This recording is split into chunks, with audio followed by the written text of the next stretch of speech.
Continuamos con el procedimiento de análisis del riesgo de entrada de influenza aviar altamente patógena en España. Como recordamos, son 4 las fases del procedimiento de análisis de riesgo. Tras haber mostrado la identificación del peligro, en nuestro caso el ingreso de la influenza aviar, procederemos a continuación a exponer la evaluación del riesgo, la gestión del riesgo y finalizaremos con la comunicación del riesgo. La evaluación del riesgo de introducción de la influenza aviar altamente patógena en un país se basa, a su vez, en la evaluación del riesgo de la liberación del virus para cada posible vía de entrada, de evaluar el riesgo de exposición a partir de cada vía de liberación y de evaluar las consecuencias, es decir, el riesgo de transmisión a otras explotaciones libres. El riesgo de entrada para cada una de las vías detectadas va a depender de la situación sanitaria del país de procedencia respecto al material de riesgo, de la probabilidad de infección o contaminación del material de riesgo, de la supervivencia del virus en el material de riesgo y, por supuesto, de la cantidad de material de riesgo introducido, teniendo aquí incluidas las aves migratorias. El riesgo de exposición de las aves domésticas susceptibles se determina para cada una de las vías de infección en función de la probabilidad de contacto del animal con el agente patógeno, la capacidad infectiva del material de contacto y la densidad de explotaciones de aves domésticas en el territorio. El riesgo de transmisión de la infección, una vez que ha ingresado en la explotación, va a depender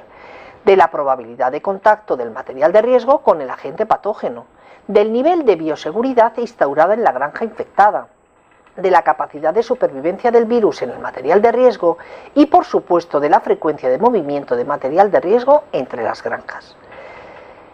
La migración de aves acuáticas hibernantes es la vía de transmisión que mayor riesgo relativo va a tener para la introducción del virus de la influenza aviar altamente patógena en España. Es de destacar que los países que suponen un mayor riesgo para España son los países de la Unión Europea: Francia, Reino Unido, Alemania, Suiza y Dinamarca. El riesgo relativo de difusión de la epidemia será mayor entre granjas de pollos de carne que entre gallinas ponedoras y, sobre todo, es destacable que estará asociado sobre todo al movimiento de vehículos, especialmente durante las operaciones de clareo. Llegado este momento, hemos superado la identificación del peligro, la evaluación del riesgo. Vamos a continuar abordando la gestión y comunicación. La gestión del riesgo es el proceso que consiste en decidir y aplicar qué medidas son pertinentes para que cada país importador alcance un nivel de protección apropiada, asegurando al mismo tiempo que sean mínimamente perjudiciales para la actividad comercial. Las medidas de control y el sistema de vigilancia aplicado en España han sido expuestas en el procedimiento Identificación de riesgo. Terminaremos abordando la última etapa de evaluación de riesgo, la comunicación del riesgo. Este es el proceso por el cual se recaba la información y las opiniones de las partes potencialmente afectadas o interesadas durante el análisis de riesgo, por el que comunicamos cuáles han sido los resultados de la evaluación del riesgo y propondremos las medidas de gestión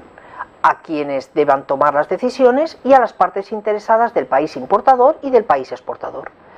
Finalizamos recordando que el procedimiento es un proceso multidimensional e interactivo que comienza en el análisis de riesgo y que continúa hasta el final.